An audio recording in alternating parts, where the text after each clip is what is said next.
자, 저는 첫 번째 이슈로 한번 넘어가 보겠습니다. 자, 이재명이 지난주, 그러니까 최근부터 굉장히 폭주를 하고 있는 것 같습니다. 최상목 대행에 대해서 몸조심해라라는 이야기까지 하면고 또 거기다가 이제 박찬대가 이재명 이 최상목 대행에 대한 탄핵안까지 발의를 했잖아요. 근데 그렇죠. 이게요. 월요일 날 결론이 내려지면 이 한덕수 총리가 내려지면 사실 의미가 없는 짓이거든요. 맞습니다. 그럼에도 불구하고 또 이게 비난 여론이 내부에서도 많습니다. 많은데 그럼에도 불구하고 왜 이렇게 지금 이거를 드라이브를 걸까? 많은 분들이 좀 의심스럽게 보고 있어요. 저는 제가 보기에는 그 두려움과 공포, 초조감 이런 것들이 반영되는 것 같아요. 두려움과 공포, 초조. 네, 그러니까 본인들이 생각하는 대로 뭐가 잘 안 풀리잖아요. 네. 예를 들면 본인에 대한 어떤 지지도가 음. 계속 그 유리천장처럼 위에 걸려서 돌파를 하지 못하고 있고, 물론 이제 그 우리 쪽에서도 뭐 제대로 된 주자가 네. 아직까지 부상하고 있지 못하니까 그런 상대적인 어떤 이득을 보고 있습니다만, 그럼에도 불구하고 전혀 당의 지지도가 또 제대로 올라가고 있지 못하고요. 그렇죠. 그다음에 보니까 모든 게 자기 마음대로 잘 안 풀리잖아요. 지금 자기 마음대로 안 풀려서, 예를 들면 지난번에 그 4명이 전부 다 감사원장을 비롯해서 전부 다 기각을 다 들고, 기각됐죠. 그다음에 한덕수 총리 같은 경우도 뭐 이번에 보면 월요일 날 당장 내일 모레 아닙니까? 네. 내일 모레 이제 판결이 나온다고 하고, 그리고 그 이전에 지난주나 지지난주쯤에, 빠르면 지지난주쯤에 윤석열 대통령에 대한 선고가 내려질 줄 알았는데 그것 역시 또 저 하염없이 뒤로 가고 그러니까, 그런 가운데 본인에 대한 어떤 재판은 3월 26일 날 이제 나오잖아요. 그러니까 굉장히 두려움, 이거 도대체 이거 뭐가 제대로 우리가 생각하는 대로 뭐 안 가는 거 아니야라는 두려움이 있는 거죠. 네. 그런 두려움이 깔리다 보니까 대응 자체가 엉망진창으로 나오고 있는 건데, 저는 그 과정을 보면서 옛날에 그 우화가 하나 생각이 났어요. 개구리가 전갈이 강을 건너려고 하는데 개구리 자기는 못 건너가잖아요. 그렇죠. 전갈은. 그러니까 개구리한테, 야 개구리야 너 나 좀 태워줄래? 그러니까 개구리가 싫어. 너는 건너가면 나 그 찔릴 거 아니야. 전갈로 나 찌를 거 아니야. 그러니까 나 그렇게 안 할게. 그러니까 그래 알았어. 그럼 타. 그래서 개구리의 등을 타고 이제 전갈이 건너갔어요. 강을 건너갔더니 건너가자마자 전갈이 개구리 확 쏜 거야. 그러니까 개구리가, 야 너 내가 너를 이렇게 죽어가면서 내가 너를 이렇게 건네줬는데 이럴 수가 있는 거야? 라고 얘기를 했다는 거죠. 네. 그랬더니 전갈이 뭐라고 그랬냐면, 내 본능인 걸 어떻게 해. 본능이다. 이건 내 본능이야 라고 얘기하는데, 제가 이 말씀을 드리는 건 최상목 권한대행한테 몸조심하라고 그랬잖아요. 아하. 나는 대통령 권한대행한테 네. 무슨 조직폭력배도 아니고 밤길 조심해, 몸 조심해, 이거는 조직폭력배들이 하는 얘기 아닙니까? 그렇죠. 시장에서 그런 얘기를 하는 걸 보면서, 아 저분이 그러니까 자기의 어떤 본능을 숨기지는 못하는구나. 자기의 형님에게 했던 거, 자기의 형수님에게 했던 거, 자기의 부하들한테 했던 거, 나 다 모르는 사람들이야 라고 얘기하면서 이렇게 얘기하는 것들, 그 본능은 못 숨기는구나. 네. 일단 그런 생각이 하나 들었어요. 이게 이재명 대표 사건과 관련해서 5분이나 돌아가셨잖아요. 그리고 그렇죠. 또 본인 형님, 형수 뭐 한테 한 이야기라든지, 그리고 제가 이제 민주당 쪽 사람들 쭉 이렇게 만나보면 이재명 대표에 대해서 굉장히 무서운 사람이다 그래요. 그 이유는 뭐냐면 이재명 대표가 어떤 자기 필요할 때에는 그 사람에 대해서 상당히 이제 좀 이 신뢰를 보내고 쓴답니다. 네, 근데 그렇죠. 그 사람 힘이 조금 커지면 아주 싸늘하게 돌아선대요. 돌아서서 다른 사람을 이렇게 지금 이제 정청래가 그런 꼴이래요. 그렇죠. 그러니까 원래 정청래가 잘 컸는데 힘이 좀 너무 커지니까 김민석을 딱 픽업을 해갖고 김민석을 이제 최고위원 시킨다든지. 그다음에 이제 이 정청래가 막 힘이 세지니까 원래 김승원이가 법사위 간사였는데 그걸 박범계로 싹 바꾼다든지. 그러니까 그러다 보니 예전에 이제 그 7인방이 있었지 않습니까? 네. 7인방들도 싹 이제 멀리 했잖아요. 근데 실제로는 또 요번에 이제 지금 박찬대와 요선에게 많이 커지니까 그렇죠. 7인방 중심으로 대선 캠프를 꾸렸어요. 그렇게 이제 꾸려놨어요. 그러니까 이게 지금 요쪽하고 묘하게 이제 경쟁을 시키는 겁니다. 근데 저는 이번에 이재명 대표가 저렇게 한 이유는, 원래 본인은 이 항소심에서 이제 유죄가 나오더라도 일단 조기 대선이 치러지면 이거는 그냥 쓸려 내려가는, 그렇죠. 예, 대선 바람에 쓸려 내려가는 이제 그러한 걸로 봤어요. 그러니까 당내에 비명계들도 많이 만나고 어차피 이거 끌려가는 거야. 그렇게 딱 틀을 짜놨는데 제일 멘붕이 온 거는 아니 윤 대통령의 선거가 자기 선거보다 뒤에 뒤에 이루어진다. 간다는 거지. 이거는 진짜 자기에게는 큰 위협. 예. 왜냐하면 비명계는 그것만 기다리고 있거든요. 그러니까요. 지금 보십시오. 이 김경수가 10며칠째 단식하고 있어요. 맞아요. 그 이유가 뭐겠어요? 뭔가 그 에너지를 만들어서 만약에 이재명이 다음 주 수요일 날 유죄가 딱 떨어지면 비명계가 반드시 목소리 높일 겁니다. 목소리 높이죠. 그러니까 만약에 윤석열 대통령에 대한 탄핵이 만약에 인용이 된다면 인용이 됐을 경우에는 그 모든 게 분위기가 조기 대선 분위기로 확 쏠려갈 거 아니에요. 예.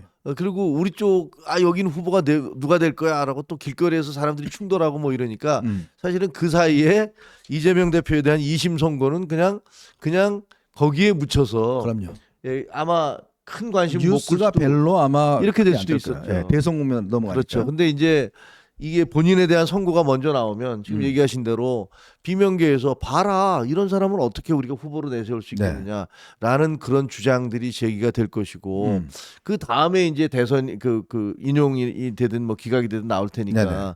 그런 순서에 대해서 굉장히 어떤 그 두려움이 있었는데 본인들이 원하는 대로 잘 안 되니까 거기에 대한 짜증 그리고 본능적인 어떤 그동안 해왔던 그런 얘기들 있잖아요. 네네. 이런 게 그냥 자연스럽게 터져 나온 거다 이렇게 생각이 돼요. 저요. 네.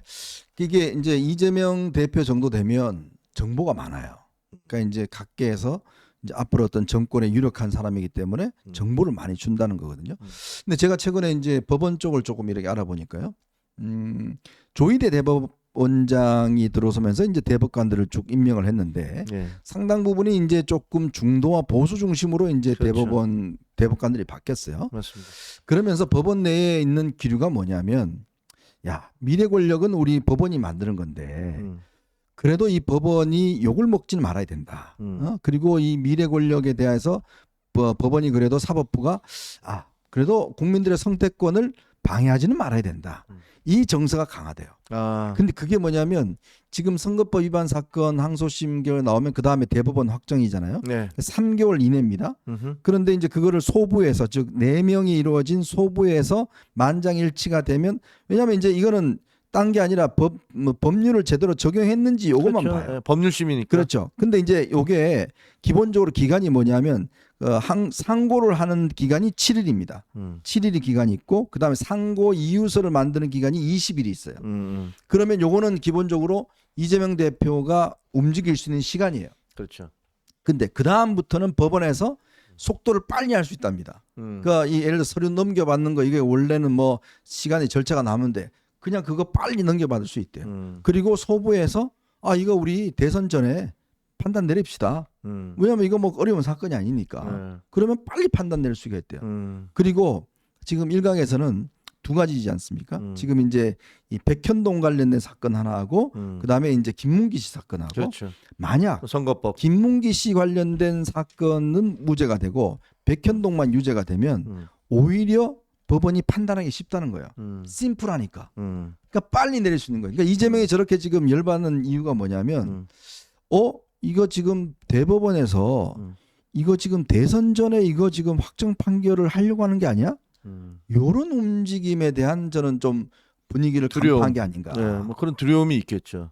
사실 뭐 비슷한 얘기들 많이 했잖아요. 네. 법조계에서 이게 그 비상계엄도 도저히 받아들일 수 없는 것이고 그런데 또 상황이 이렇게까지 된 데는 법원의 책임도 있다. 네. 사실은 그때 정말 비상계엄 하고 난 연장했지 다음에 않습니까? 법원장들이 그러니까 대법원에서 서로 모여서 회의를 했을 때 그 비슷한 반성을 했어요.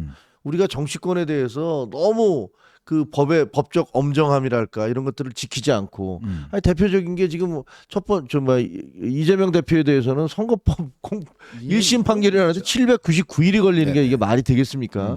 그런 식으로 질질질 끌다 보니까 이게 결국은 나라를 이런 식으로 다 뒤집어 버렸고 서부 지원이 이렇게 침탈당하고 공격당하는 것도 따지고 보면 우리가 영장제도의 문제점이라든가 그리고 우리 대법원에서 그동안에 물론 김명수 대법원장 체제 하에서 있어서이긴 하지만 법적 엄정성 같은 것들이 제대로 지켜지지 않았고 특히나 조국 재판이라든가 황운하라든가 뭐 이런 사람들 보면 다 황운하 씨는 결국 자기 임기 다 끝냈잖아요. 그럼요. 예. 그리고 저 윤미향 씨도 마찬가지로 맞아요. 끝냈고요. 네.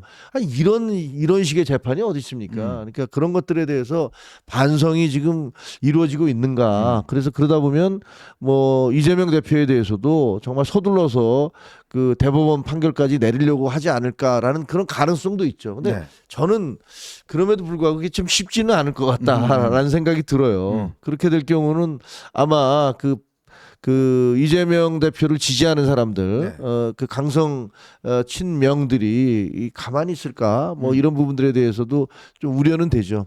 법원이 근데 딜레마가 뭐냐면 만약에 이 결론을 내리지 않으면 그런 상황에서 이재명 대표가 대통령이 되면 그렇죠. 이게 이제 모든 그 어떤 이 화살이 야 대법원 도대체 그럼 언제 내릴 거냐? 이제 그 문제로 이제 가게 되면 법적 논란이 또 있죠. 서초동은 네. 거의 뭐 매일 시위의 장이 될 거라는 거예요. 대법원 앞이. 그렇죠. 그러니까 그렇죠. 소추 내란이나 외환죄로는 왜 제외하고는 소추당하지 아니한다고 했으니까 소추라는 것은 이런 혐의에 대해서 우리가 소송 형사재판 절차를 진행하지 않는다는 거지만 그 이전에 재판을 받아오던 것들은 어떻게 할 것이냐. 그럼요. 뭐 이것이 그러면 대통령이 되면 그거로부터 자유로운 거냐. 만약에 대통령이 만에 하나 당선이 됐는데 대법원에서 판결이 유죄로 판결이 나면 네. 이건 어떻게 할 거냐. 이른바 헌법 84조 논란이죠. 이거 굉장히 큰 논란이 있을 거기 때문에 글쎄요. 저도 지금 답이 어떻게 될지는 잘 모르겠습니다. 그리고 지금 당내 분위기가 제가 이렇게 좀 알아보니까요. 지난번에 의총을 할 때 이 최상목 대행에 대한 탄핵을 하지 말아야 된다는 쪽이 한 7 정도가 됐대요. 근데 해야 된다는 게 3인데 이 3이 전부 다 친명 친명이죠. 지도부라는 거예요. 네, 친명. 친명 지도부. 박찬대 씨 그렇죠. 원내대표를 이 비롯한. 박찬대, 진성준 그다음에 이제 그 뭐 이 원내 부대표들 예. 쭉 이 강경파들이 친명의 핵심들은 무조건 해야 된다는 거고 네. 70%는 그 실익도 없고 지금 분위기 안 좋은데 왜 해야 되냐 이런 분위기였는데 그러면 이게 예를 들어서 이 사실은 이재명 대표가 두려움을 느끼는 게 뭐냐면 진짜 민주당 의원들이 나를 좋아해서 지지하나? 안 그렇게 본다는 거예요. 아니죠. 네. 그러니까 이게 어떤 시점에 가서는 예를 들어서 이 정말 카멜레온 같은 사람들이 확 바뀔 수 있다는 거예요. 이재명 대표 저거 불가능한데 저래 되면 그럼 빨리 우리가 지금 줄 서야 되지 않나? 그럼 뭔가 어떤 내부적으로 하는 이 뭐라고 움직이지 않는 층 이게 꽤 많다는 거예요. 그동안 총선 때는 이재명 아니면 당선되기 힘드니까 개딸 무서워서 이재명 하다가 딱 되면 이재명 따라가다가 이거 나 죽는 거 아니야? 그러니까. 이 고민을 하다 보니까 친명계 내부에서도 소위 있잖아요. 이 이재명 대표의 최측근은 아예 기자들하고 만난 자리에서 진성준, 박찬대 개새끼라고 기자들한테. 그 사람도 친명의 핵심이에요. 저 개새끼들 때문에 제가 이거는 B입니다. 이건 그냥 제가 옮기려고 하는 거니까 그 기자들이 깜짝 놀랐다는 거예요. 그 잘못된 결정을 그 사람이 지금 이재명 대표의 언더에 있는 대선 준비 핵심 팀장이에요. 핵심 하는 사람인데 이 딱 진성준에게 이야기를 하면서 진성준 개새끼라고 합니다. 박찬대 개새끼라고. 그래서 무슨 얘기가 나는 저 박찬대가 이재명 발목 잡는다. 망친다. 근데 지금 보면 저희도 이제 정치부 기자로 많이 취재를 네. 해봤잖아요. 근데 이렇게까지 이 액티브하고 어떻게 보면 정말 한 치 앞을 내다볼 수가 없고 물론 정치라는 영역이 항상 음모와 배신과 뭐 뒤통수 치기와 의외의 사건들이 항상 뒤섞여서 발생하기 마련이지만 네.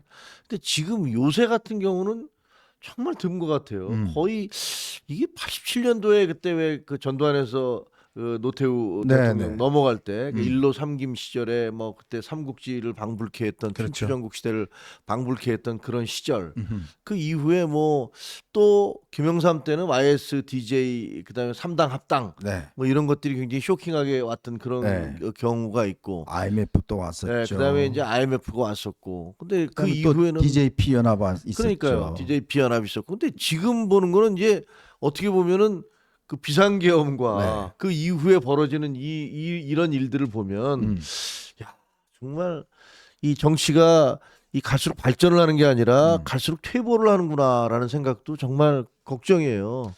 이게 제가 보니까 결국은 이 하나의 원인은 뭐냐면 이 소위 이제 법조인 출신들의 이 정치를 한 사람들이 아니라 그러니까 법조계에 있다가 정치권으로 넘어온 사람들이 급증을 했습니다. 네, 그렇죠. 지금 한 67명 정도 돼요. 음. 지금 국회의원, 그다음에 이재명 그 뭡니까 변호인들 다 들어왔잖아요. 네, 그렇죠. 그러니까 이들은 기본적으로 모든 사안들을 그 대화로 푸는 게 아니라 법대로 해. 이게 뭐 고소 고발. 지금 고소 고발이요. 지금 벌써 이 고발된 국회의원이 33명인가요? 제가 알기로. 그러니까. 그렇게 넘어간다는 거예요. 그러니까 정치에 아예 타협이 없습니다. 네. 야, 요거 하나 주고 네가 하나 주고 그냥 타협하자. 박찬대 지금 권성동 이 라인은 타협을 할 수 있는 라인이 아니라는 거예요. 그러니까 우리 옛날에 뭐 김종혁 최고나 저나 같이 이제 정치부 취재할 때는 항상 중요한 게 밤에 취재할 때 그렇죠. 물밑 대화가 뭐냐 이거에 제일 집중을 맞췄잖아요. 지금은 물밑이 없대요. 그냥 다 드러난. 그러니까 진짜 정치의 천박함이랄까 이런 것들을 얘기하지 않을 수가 없는데 왜 한동훈 대표가 책에서도 일부 좀 네. 지적을 했지만 우리가 법의 지배라고 얘기를 하면 이건 rule of the 네. law잖아요. 근데 이 지금 현재 정치권에 있는 사람들은 법의 지배를 rule by the law. 그러니까 법을 가지고 내가 너희들을 지배하겠어. 죽인다 그냥. 네. 법의 정신을 가지고서 rule of the law가 아니고 법을 들고서 by the law. 법을 들고서 내가 너희들을 가만 안 두겠어. 그러니까 엄밀하게 얘기하면요. 그 비상계엄도 법에 적혀 있는 거예요. 그러니까요. 헌법에 있는 내용이에요. 비상대권 내가 뭐 대통령 행사하는데 네, 뭐가 네, 문제야? 내가 뭐 비상계엄 하는데 그리고 탄핵도 할 수 있도록 돼 있는 거예요. 그렇지만 그 부분에 대해서 지금까지는 야 비상계엄이라는 건 아무리 법에 있어도 이거는 정말 마지막 수단이기 때문에 그래서 아예 고려 대상이 네, 아니죠. 고려 대상이 아니죠. 내란, 외환, 뭐 무슨 사변, 동란 이런 거 아니면 비상계엄이 말이 돼? 네. 더구나 OECD 국가에서 우리 같은 이런 데서는 말이 안 되라고 생각을 했던 것이고 그 다음에 탄핵도 법에는 있죠. 할 수 있도록 돼 있어요. 그렇지만 법에 있다고 해서 이렇게 탄핵을 남발하는 거 29차례 30차례나 탄핵을 남발하는 거 해방 이후에 단 한 건도 없었던 그렇죠. 일이잖아요. 네. 그러니까 이것을 다 안 하고 전부 다 절제. 야 그래도 우리가 한 대표 표현이면 이거지. 아니 우리가 레슬링을 할 때도 최소한 눈을 찌른다라든가 그럼요. 벨트 아래를 친다든가 급소를 친다든가 이런 건 안 하는 게 원칙이잖아요. 그렇죠. 이게 절제를 해왔는데 지금 여야 정치권에서 하고 있는 것은 그러니까 물기도 하고 눈도 찌르고 벨트 아래도 때리고 온갖 짓을 그것을 법의 이름으로 하고 있는 거예요. 그렇죠. rule by the law를 하고 있는 거예요. 법에 적혀 있으니까 우리는 무슨 일이든지 할 수 있다. 이렇게 얘기하고 있는 거거든요. 정말로 싸구려 정치가 대한민국을 정말 싸구려 국가로 만들어 가고 있는 그 과정을 저희가 목격하고 있는 거여서 저는 정말로 이거 싹 물갈이해야 됩니다. 이거 물갈이하지 않으면 대한민국 이거 안 돼요. 이 정치권 그렇죠. 지금 정치권에 있는 사람들 있지 않습니까? 이거 이래서 되겠습니까 이거? 그러니까 이제 한 대표가 이야기했던 이제 3년 대통령론 그게 이제 저는 굉장히 중요하다고 생각이 드는 게 뭐냐면 어쨌건 현실은 또 현실이잖아요. 그게 하루아침에 바뀌어질 수는 없습니다. 아유 안 되죠. 바뀌어져 없기 때문에 네 맞습니다. 그러려면 우리 국민들이 진짜 계몽돼야 될 게 뭐냐면 저 비상계엄이 옳다는 게 계몽되는 게 아니라 지금 대한민국의 상황이 뭔가 제도와 사람을 바꾸지 않으면 정말 이제 대한민국이 새로운 어떤 이 도약을 할 수 없다. 이거를 국민들이 느끼는 필요가 있다는 거예요. 그렇죠. 그리고 현재 정치인들 저 무식하고 시위만 할 줄 아는 저 정치인들을 좀 바꿔야 된다. 이런 것들에 대한 것들이 진짜 이거 계몽이에요. 그런 계몽이 돼야 되는데 지금 잘못된 계몽이 돼서 문제겠지만 그러려면 결국은 이제 우리가 제도적인 문제와 더불어서 정치의 큰 어떤 혁신과 변화. 지금 유럽도 보면요. 지금 프랑스 같은 경우는 사회당이 몰락했지 않습니까? 그렇죠. 영국도 마찬가지 노동당이 완전히 뭐 착살이 났었잖아요. 맞아요. 그러니까 그러면서 나름대로 어떤 변화가 있었거든요. 우리도 마찬가지로 그런 부분에 대한 진짜 그동안 꺼내지 말아야 될 판도라의 상자를 열어버렸기 때문에 네. 이 판도라의 상자 다시 닫으려면 뭔가 중대한 어떤 인적인 제도적인 변화 이거가 시작돼야 되고 그렇습니다. 그 시작의 첫 발을 즉 87년 체제의 문을 닫는 역할을 한동훈 대표가 하겠다. 이렇게 지금 하고 나온 거 아니겠습니까? 그렇죠. 제가 처음에 이제 신한국당 그때 이제 국민의힘의 전신이죠. 거기를 출입하게 된 게 1996년이었어요. 네. 근데 제가 이제 한 거의 30년 가까이 돼서 다시 돌아온 거 아닙니까? 음. 그때는 이제 기자가 아니라 저는 이제 정치인으로 다시 돌아왔는데 돌아와서 이 당을 지켜보면서 정말 절망을 했어요. 왜냐면 보세요. 과거에 그 신한국당 보수정당은요. 그때도 영남 정당이었어요. 영남이 중심이었어요. 그렇지만 그때 전국 정당이었어요. 네. 영남 외에도 수도권 뭐 전국에 골고루 의석을 내는 그런 전국 그때 정당이었어요. 수도권 저 경기도 얼마나 많았습니까? 아, 그럼요. 인천도 그렇죠. 예, 그렇습니다. 근데 지금 다시 와서 보니까 이건 완전히 영남 자민련으로 쪼그라들었고 수도권에서는 경기도 같은 경우는 제가 고양시에 있으니까 네. 60석 중에서 6석이에요. 참. 이게 도대체 이게 소수 완전히 군소. 예, 집권 정당에서 이게 있을 수 있는 일입니까? 네. 당은 그렇게 돼. 영남 자민련이 됐지. 옛날에는요. 그 보수 정당의 사람들은 약간 부패했지만 그래도 능력이 있어서 실력이 있었죠. 먹여 살릴 그런 국가를 운영하고 국민들을 먹여 살릴 능력이 있다. 이렇게 됐어요. 네. 근데 솔직히 다시 와서 보니까 능력 있는 정치인들을 찾아보기가 맞습니다. 하늘에 진짜 가뭄에 콩나듯이 찾아보기 정말 어렵고 과거에는요 중진들이라는 사람들이 무게가 있었어요. 그 중진들의 목소리가 상당히 당을 이렇게 이끌어가는데 지금 중진들 지금 길거리에 나와서 저렇게 선동하는 중진들을 보면서 네. 저기 무슨 무게를 느낄 수 있고 저기서 무슨 국가 비전을 볼 수가 있습니까? 옛날에는 또 초선들이요. 네. 그래도 젊은 사람들이 모여서 정풍운동 같은 거 하면서 야 우리 당이 그래도 이렇게 좀 개혁적으로 가야지 않아? 이렇게 얘기를 했었습니다. 그런데 지금은요. 초선들이 앞장서서 연판장 쓰고 앉았어요. 맞아요. 네.